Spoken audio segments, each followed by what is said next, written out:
যে দলটা করতে গিয়ে আমরা অনেক সংগ্রাম করেছি, লড়াই করেছি, আজও পর্যন্ত 2011 পর থেকে যারা এসছে তারাও যে লড়াই করে, যেভাবে রাজনীতিতে এসে পরিশ্রম করে, তারাও যে তৃণমূল কংগ্রেস দলটাকে ভালোবেসে সমস্ত কাজ করে, এর দাম প্রচুর।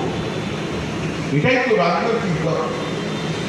যখন 98% 99% তৃণমূল কংগ্রেস কর্মীরা তারা বিনা স্বার্থে লড়াই করে, যখন 98 থেকে 99% তৃণমূল কংগ্রেস কর্মীরা তাদের দলকে, আমাদের দলকে আরো উচ্চতায় তোলার জন্য চেষ্টা করে, তখন 1-1.5% তাদের কয়েকজন তৃণমূল কংগ্রেস কর্মীদের জন্য দলের বদনাম হয়। এটা আমাদের কাছে, এটা আমাদের কাছে দুঃখে, বড্ড কষ্টে। আমরা অনেক কষ্ট করে সংগ্রাম করে এই দলটাকে আমরা এই জায়গায় নিয়ে এসেছি।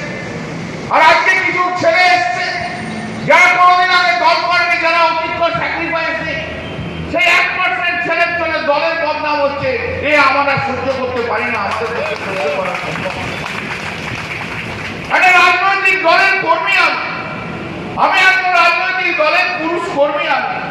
আমাকে দেখে মহিলারা কেন, কার ভরসায় আসবে?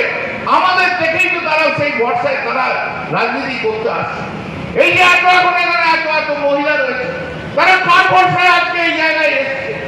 তারা তো ওই স্তরে, গ্রামের স্তরে, ব্লকের স্তরে, সেখানে যারা পুরুষ সহকর্মী আছে তাদের ভরসায় তো আজকে এখানে এসছে। একটা রাজনৈতিক দলে রাজনৈতিক সহকর্মী মহিলা পুরুষ ভাই বোনের মতো হয়। আমরা তো এইভাবেই তো বড় হয়েছি।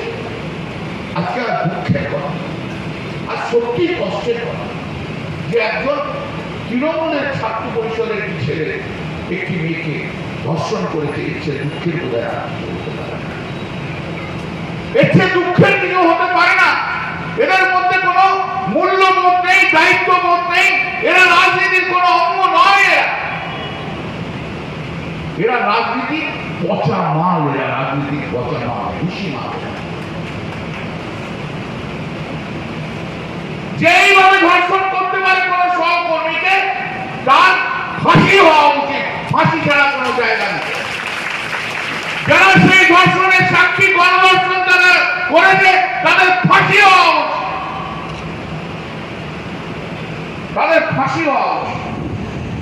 সেখান থেকে কোনো রকম কোনো